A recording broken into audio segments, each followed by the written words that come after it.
El USS Gerald R. Ford tenía que cruzar el estrecho de Ormuz. No era una opción. Desde el punto de vista táctico, era una necesidad operativa. A medida que el conflicto escalaba y el Golfo Pérsico se convertía en el teatro de operaciones principal, la posición de combate del grupo de ataque del Ford requería estar dentro del Golfo para proyectar fuerza y ejecutar ataques aéreos sobre objetivos iraníes en menos de 90 minutos. Desde el Golfo de Omán, el tiempo de respuesta se duplicaba, y en una guerra donde cada minuto determina qué objetivos se alcanzan en operaciones de madrugada, eso era inaceptable. El estrecho de Ormuz tiene 33 kilómetros de ancho en su punto más estrecho. El canal navegable utilizable para barcos de gran calado mide apenas 3 kilómetros de ancho. Un portaaviones de la clase Gerald R. Ford, que desplaza 100.000 toneladas, mide 337 metros de eslora y necesita un radio de maniobra que en ese corredor estrecho sencillamente no existe. El buque no puede maniobrar, solo puede avanzar, siguiendo el único curso disponible. Las costas en ambos lados, iraní al norte y omaní al sur, forman un corredor donde los misiles antibuque lanzados desde tierra tienen geometría de ataque tácticamente favorable desde múltiples ángulos simultáneamente. Las profundidades de entre 35 y 60 metros en los márgenes del canal crean zonas de pantalla acústica que protegen a los submarinos de los sensores de sonar de largo alcance. Irán lo sabía y se había estado preparando exactamente 72 horas. 72 horas antes del acercamiento del Ford, Irán había posicionado sus sistemas. Las baterías de misiles antibuque Khalid Fars y los sistemas C-802 estaban desplegados en las colinas costeras de la provincia de Hormozgan, con línea de visión directa sobre el canal de navegación. Los submarinos de clase Gadir habían sido desplegados en aguas poco profundas en el borde norte del estrecho, 48 horas antes de que el Ford iniciara su aproximación. Las lanchas de misiles clase Sina esperaban en la isla de Keshm, a menos de 10 kilómetros del canal principal. Los campos de minas MN-14 habían sido sembrados en los márgenes del canal de noche. Sobre el papel, el estrecho de Ormuz era la trampa perfecta para un portaaviones de 13.000 millones de dólares. El razonamiento era simple. Ningún grupo de combate podría cruzar ese corredor estrecho bajo fuego coordinado, sin absorber al menos un impacto catastrófico.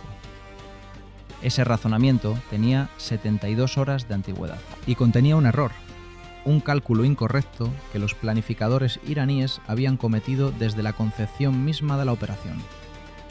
Para entender por qué la trampa estaba construida de esa manera y por qué finalmente no funcionó, hay que entender qué hace del estrecho de Ormuz el espacio marítimo más peligroso del mundo para un grupo de combate de portaaviones.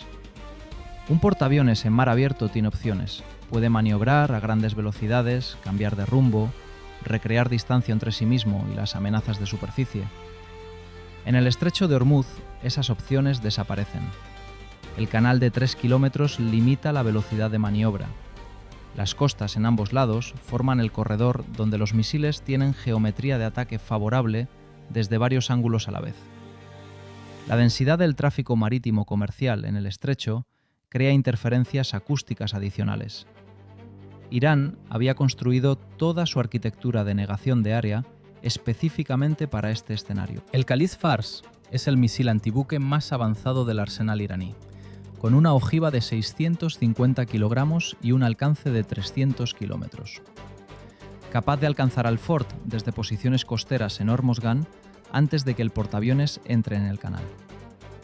Los C-802, en posiciones secundarias, cubrían las rutas de escape. Los Gadir esperaban en el fondo del canal, aguardando el momento en que el Ford redujera la velocidad, forzado por la geometría del estrecho. Las lanchas Sina en Keshm podían salir y disparar en 12 minutos. Las minas MN-14 en los márgenes del canal limitaban las opciones de evasión. La trampa estaba construida en capas. Cada elemento cubría las debilidades del siguiente. El Ford no llegó solo. 72 horas antes del inicio del tránsito, Al mismo tiempo que Irán ocupaba sus posiciones, 2 submarinos nucleares de ataque de la clase Virginia ya estaban en las suyas. El USS New Mexico había penetrado en aguas del Golfo de Omán y tomado posición 40 kilómetros al sur de la entrada del estrecho en aguas profundas, fuera del alcance de los sensores acústicos iraníes.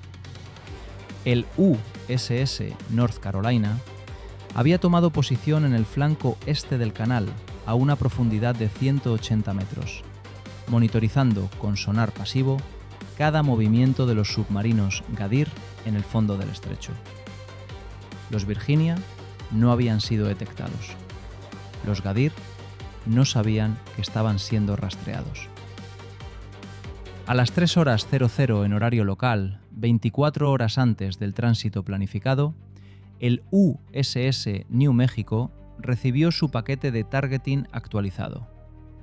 No contra los Ghadir, contra las baterías costeras Khalid Fars en Hormozgan. 16 misiles de crucero Tomahawk Block 5, alcance superior a 1.600 kilómetros, precisión inferior a 3 metros. Coste por misil, aproximadamente $2 millones. A las 3:14, New Mexico inició su secuencia de lanzamiento desde profundidad de periscopio.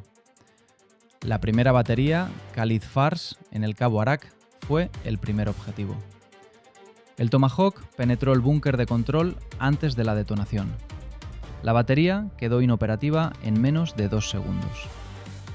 3 baterías adicionales en posiciones costeras a lo largo del estrecho fueron neutralizadas en los 11 minutos siguientes. Los radares de adquisición en el Cabo Musandam, que cubrían el corredor de navegación norte, fueron destruidos a las 3:28. A las 3:35, la red Khalid Fars en el área del estrecho había perdido el 65% de su capacidad operativa. El estrecho no estaba limpio, pero la amenaza principal para el Ford había sido neutralizada antes del amanecer. Los C-802 en posiciones secundarias seguían operativos. Los Ghadir continuaban en el fondo del canal. Las lanchas Sina esperaban en Qeshm.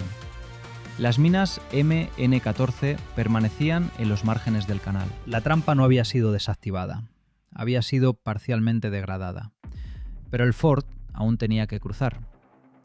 A las 14:00 en horario local, el grupo de combate del USS Gerald R. Ford inició su acercamiento al estrecho de Hormuz desde el Golfo de Omán. Formación táctica. El Ford en el centro del canal de navegación, rodeado por sus buques de escolta, en formación de defensa escalonada. 2 destructores Arleigh Burke en posición delantera, con sistema Aegis BMD. 2 destructores adicionales en los flancos. El crucero Ticonderoga USS Gettysburg, en posición trasera, coordinando la imagen integrada de defensa aérea para todo el grupo. 4 EA-18G Growler del Ford, en órbita a 12.000 metros de altitud sobre el estrecho, con vainas AN/ALQ-99 activas. Irán detectó el acercamiento del grupo a las 14:12. La respuesta fue inmediata. Las baterías C-802 supervivientes, en posiciones secundarias, activaron sus radares de adquisición. Las lanchas Sina en Qeshm arrancaron sus motores. Los 2 Ghadir posicionados en el canal redujeron su velocidad al mínimo y comenzaron su aproximación silenciosa hacia el corredor de tránsito del Ford. Los Growler registraron las firmas electromagnéticas de los radares C-802 en 3 segundos. 87 kilómetros de distancia. 4 posiciones con señales activas, transmitidas a los destructores delanteros en tiempo real a través del Link 16. Los destructores Arleigh Burke tenían los objetivos antes de que los C-802 completaran su secuencia de lanzamiento. A las 14:31, cuando el Ford entraba en el extremo sur del canal de navegación, los destructores delanteros lanzaron misiles AGM-84 Harpoon Block 2 contra las 4 posiciones C-802 activas simultáneamente, 2 por posición. 16 segundos después, los F-A-18F Super Hornet del Ford, lanzados desde 80 kilómetros al sur, completaron el ataque con bombas GBU-31J DAM contra las instalaciones de apoyo. Las 4 baterías C-802 fueron neutralizadas en una ventana de 4 minutos. El estrecho se silenció durante 90 segundos. Luego salieron las lanchas Sina de Qesem, 22 lanchas de misiles a 45 nudos, armadas con misiles Nur de 170 kilómetros de alcance, aproximándose al canal de navegación desde el norte. Coste total de las 22 lanchas, aproximadamente $330 millones en activos navales iraníes. El objetivo al que apuntaban, $13.000 millones del portaaviones más avanzado del mundo. La asimetría de costes hablaba a favor del atacante sobre el papel. Cada misil Nur que impactara en el Ford justificaba el coste de toda la operación. Pero las lanchas Sina activaron sus radares de adquisición para preparar el lanzamiento. Los Growler, a 12.000 metros de altitud, registraron 22 firmas electromagnéticas simultáneamente en menos de 4 segundos. 22 posiciones exactas transmitidas a los Super Hornet que ya volaban hacia el sector norte del estrecho. Las lanchas Sina tenían 12 minutos para alcanzar el alcance de lanzamiento del Noor. El Super Hornet necesitaba 8 minutos para alcanzar su posición de ataque. A las 14:43, los primeros F-A-18F Super Hornet alcanzaron su posición de ataque en el sector norte del estrecho. Armados con AGM-84 Harpoon Block 2 y bombas GBU-31J DAM, los Super Hornet iniciaron su secuencia de ataque contra las lanchas Sina desde alturas de 8.000 metros, fuera del alcance de los misiles de hombro Manpads, que las tripulaciones llevaban como última defensa. El primer Harpoon Block 2 impactó en la lancha líder a las 14:44 con un segundo de ventaja. La segunda lancha a las 14:44 con 31 segundos. La tercera a las 14:45. En 17 minutos, los Super Hornet eliminaron 19 de las 22 lanchas antes de que alcanzaran el alcance de lanzamiento del Noor. Las 3 restantes dispararon sus misiles desde posiciones dispersas a 45 kilómetros del Ford. 6 misiles en total. Los destructores de escolta del grupo los interceptaron con ese M2 Block 3B antes de que alcanzaran los 15 kilómetros de distancia al portaaviones. Ningún misil Noor impactó en el Ford. Pero Irán tenía 2 cartas más en la mano: los Gadir en el fondo del canal y los campos de minas en sus márgenes.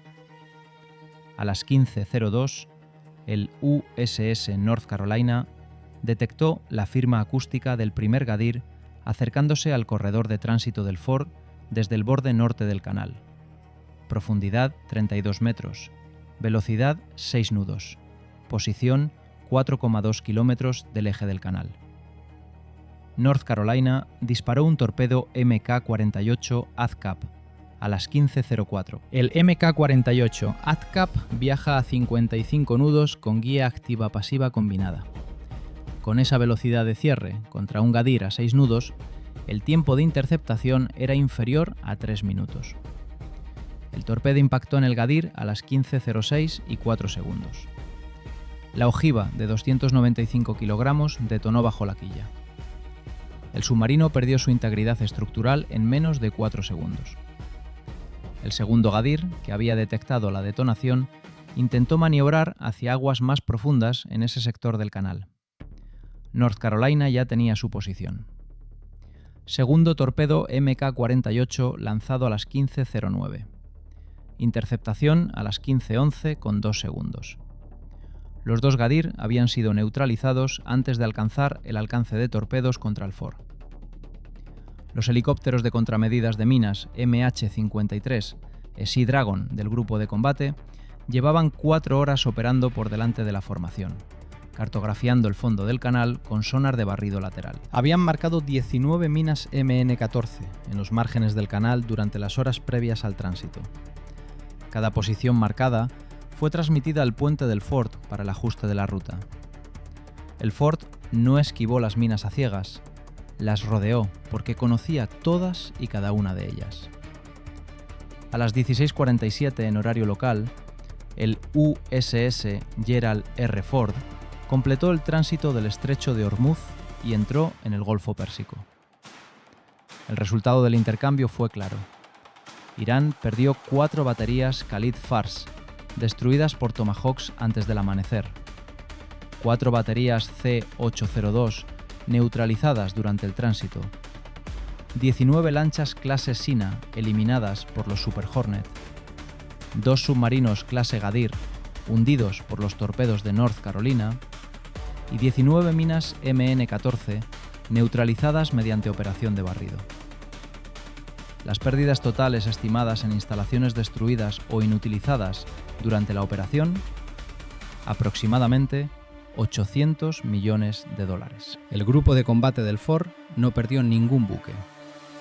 Ningún buque recibió impactos directos. Irán había construido esta trampa durante 72 horas. La Armada de los Estados Unidos la estuvo desactivando durante esas mismas 72 horas. Lo que Irán no había calculado correctamente no era la potencia de fuego de los destructores Arleigh Burke, ni la capacidad de los Virginia.